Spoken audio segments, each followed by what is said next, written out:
بسم اللہ الرحمن الرحیم، السلام علیکم ورحمۃ اللہ وبرکاتہ. مائی ڈیئر برادرز اینڈ سسٹرز، آج ہم جس ٹاپک کے بارے میں بات کریں گے وہ ہے حب الدنیا. نبی کریم صلی اللہ علیہ وسلم کی ایک حدیث ہے کہ آپ نے صحابہ سے یہ بات ارشاد فرمائی کہ ایک وقت ایسا آئے گا کہ پوری دنیا کی قومیں تم پہ ایسے ٹوٹ پڑیں گی جیسے بھوکے دسترخوان پہ ٹوٹ پڑتے ہیں. تو صحابہ نے اس بات کے اوپر تشویش کا اظہار کرتے ہوئے کہا کہ یا رسول اللہ، کیا اس ٹائم پہ ہم تعداد میں اتنے تھوڑے ہوں گے کہ غیر مسلم ہم پہ ٹوٹ پڑیں گے؟ تو آپ نے فرمایا کہ نہیں، تعداد میں تو بہت زیادہ ہوگی، لیکن تمہارے دلوں کے اندر ایک بیماری پیدا ہو جائے گی جس کا نام وہن ہے. تو صحابہ نے فرمایا یا رسول اللہ، یہ وہن کیا ہوتا ہے؟ آپ نے فرمایا حب الدنیا و کراہیت الموت، یعنی دنیا کی محبت تمہارے دلوں میں بھر جائے گی اور تمہیں موت کا خوف لگ جائے گا. My dear brothers and sisters, اس پوری سیریز میں ہم کوشش یہ کر رہے ہیں کہ اپنے دلوں کے اندر کی بیماریوں کو صاف کیا جائے. ان میں سے ایک بہت بڑی بیماری یہ ہے کہ انسان دنیا کی محبت میں ڈوب جائے، اپنے رب کو بھول جائے. سیدنا علی بن ابی طالب رضی اللہ عنہ یہ بات ارشاد فرمایا کرتے تھے کہ دنیا ایک سانپ کی مانند ہے، یعنی دیکھنے میں بہت خوبصورت ہے، ٹچ کرنے میں بڑی سافٹ ہے، لیکن اگر تم اس کو اپنے ساتھ لپیٹ لو تو یہ تمہیں ہلاک کر سکتی ہے. تو دنیا سے دور دور سے محبت کرنا تو ٹھیک ہے، لیکن جب انسان دنیا کی محبت میں ڈوب جاتا ہے تب وہ نہ ادھر کا رہتا ہے نہ ادھر کا رہتا ہے. تو اسی لیے دنیا کو اتنا ہی استعمال کرنا چاہیے جتنا کہ انسان کی نیڈ ہو، اس سے زیادہ نہیں. نبی کریم صلی اللہ علیہ وسلم کی ایک حدیث ہے، حدیث قدسی، جس میں یہ بات ارشاد فرمائے گی کہ اللہ کے نزدیک اس دنیا کی حیثیت جو ہے وہ ایک مچھر کے پر کے برابر بھی نہیں ہے. ایک اور روایت میں نبی کریم صلی اللہ علیہ وسلم ایک دفعہ کہیں سے گزر رہے تھے تو آپ نے وہاں پہ ایک مری ہوئی بکری کو دیکھا. اب وہ بکری مری ہوئی ہے اور مری بھی کسی بیماری کی وجہ سے. تو آپ نے صحابہ سے پوچھا کہ تم میں سے کون اس کو خریدنا پسند کرے گا؟ صحابہ نے فرمایا یا رسول اللہ، یہ تو اگر زندہ بھی ہوتی تو ہم اس کو خریدتے نا، کیونکہ یہ تو کسی شدید بیماری سے مری ہے. تو آپ نے فرمایا کہ اللہ کے نزدیک اس دنیا کی ویلیو جو ہے وہ اس مری ہوئی بکری سے بھی کم ہے. اور سوچئے یہی وہ دنیا ہے جس کے پیچھے ہم بھاگ رہے ہیں، دوڑ رہے ہیں.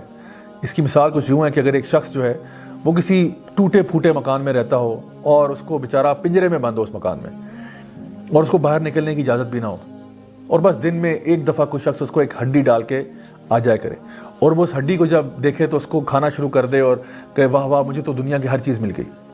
اور دوسری طرف ایک باغ ایسا ہو جہاں پہ زبردست قسم کا لان ہے اور وہاں پہ طرح طرح کے کھانے مل رہے ہیں اور وہاں پہ لوگ ہنسی مذاق کر رہے ہیں اور ایک انجوائمنٹ کا سما ہے اور جوائے رائڈز ہیں اور ڈفرینٹ خوبصورت چیزیں جس کی طرف لوگ اٹریکٹ ہوتے ہیں وہ ہیں. اب یہ شخص جو ہے اس کو اگر تھوڑی دیر کے لیے یہ منظر دکھا دیا جائے تو یہ بیچارہ شاید شرم سے مر جائے کہ میں تو کس کوٹری میں رہتا تھا، پنجرے میں بند تھا، ہڈی ملتی تھی دن میں، اور یہ لوگ جو ہیں اس خوبصورت باغ میں کیا کچھ کر رہے ہیں. تو یقین جانیے کہ جو اللہ تعالیٰ ہمیں چیز دینا چاہ رہے ہیں آخرت میں وہ بہت خوبصورت ہے، لیکن ہم لوگ اسی ہڈی کو لے کے بیٹھے ہوئے ہیں کہ ہمیں دنیا مل گئی تو سب کچھ مل گیا. اللہ سبحانہ تعالیٰ قرآن مجید میں ارشاد فرماتے ہیں بل تؤثرون الحیات الدنیا والآخرۃ خیر وابقیٰ، کہ نہیں پھر بھی تم دنیا کو پسند کرتے ہو، حالانکہ آخرت جو ہے وہ بہتر بھی ہے اور زیادہ دیر پا بھی ہے. یعنی کہ کسی بھی چیز کے اچھے ہونے میں نا دو ہی کوالٹیز ہوتی ہیں، یا تو کوئی چیز کوالٹی میں بہتر ہوگی یا کوئی چیز کوانٹٹی میں بہتر ہوگی. مثلاً کہ کبھی ایسا ہوتا ہے کہ ہم کوئی چیز لینا چاہتے ہیں لیکن ہمیں کوانٹٹی زیادہ چاہیے ہوتی ہے. فار ایگزامپل آپ کسی سموسے کی دکان پہ جاتے ہیں، وہاں پہ 100 روپے کے 10 سموسے دے رہا ہے وہ، تو آپ کہتے ہو چلو بھائی آج میرا ذرا زیادہ لوگوں کو کھلانے کا موڈ بھی ہو رہا ہے تو چلو 10 روپے والے سموسے لے لیتے ہیں اور 200 کے 500 کے سموسے لے کے لوگوں میں بانٹ دیتے ہیں.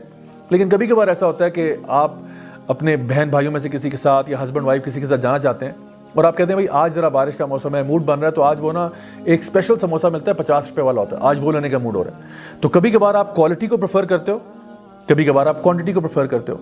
ایدر وے دونوں لحاظ سے آخرت دنیا سے بہتر ہے.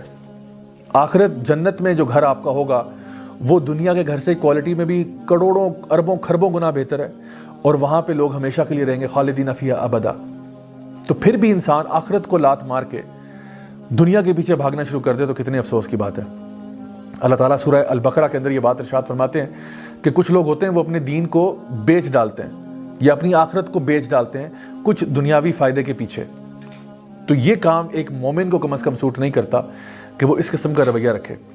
ویسٹرن مائنڈ سیٹ میں اگر آپ دیکھیں تو وہ بات کرتے ہیں کمپیریٹیو کیپٹلزم کی، eat your competition for breakfast and so on. اس قسم کی بکس انہوں نے لکھی ہوئی ہیں کہ how to dominate others and so on. یعنی کیوں کہ ہم لوگ ایک کمپٹیشن کے اندر ہیں، ایک دوسرے سے کمپٹیشن کیوں لگ رہا ہے؟ دنیا کے پیچھے. اللہ تعالیٰ فرماتے ہیں الہاکم التکاثر حتی زرتم المقابر.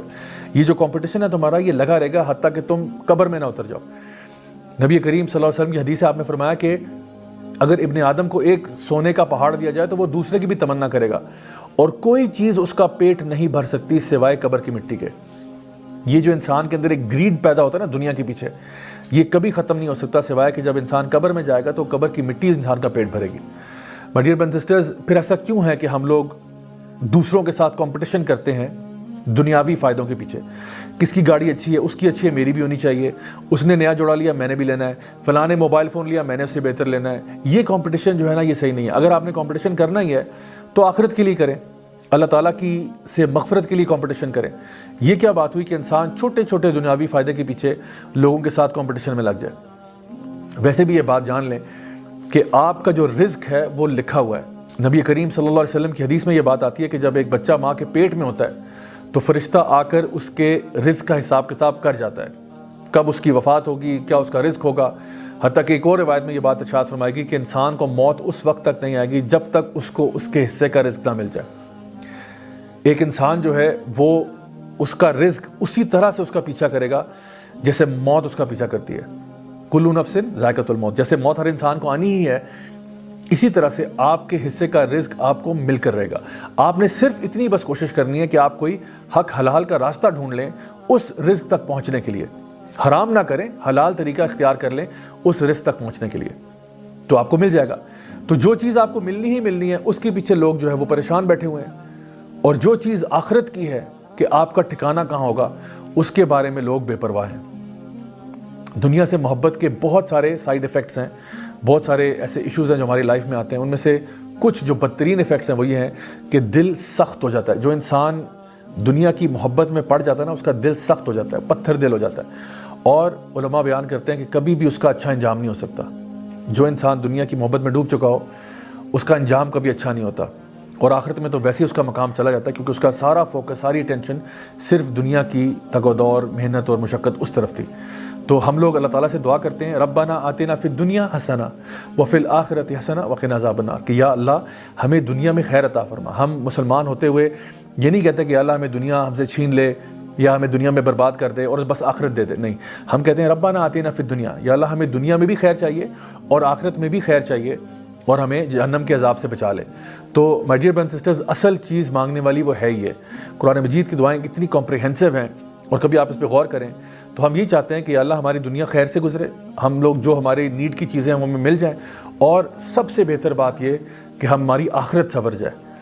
آخر میں آپ کو یہ بات بتاتا چلوں کہ ہمارے علماء یہ بات کہا کرتے تھے کہ دنیا کے لیے اتنی ہی محنت کرو جتنا وقت تم نے دنیا میں گزارنا ہے، اور آخرت کے لیے اتنی ہی محنت کرو جتنا وقت تم نے آخرت میں گزارنا ہے۔ تو دنیا میں میکسیمم ہو بھی گیا تو 100 سال تک آپ زندہ رہ جائیں گے، لیکن آخرت تو ہمیشہ ہمیشہ کے لیے۔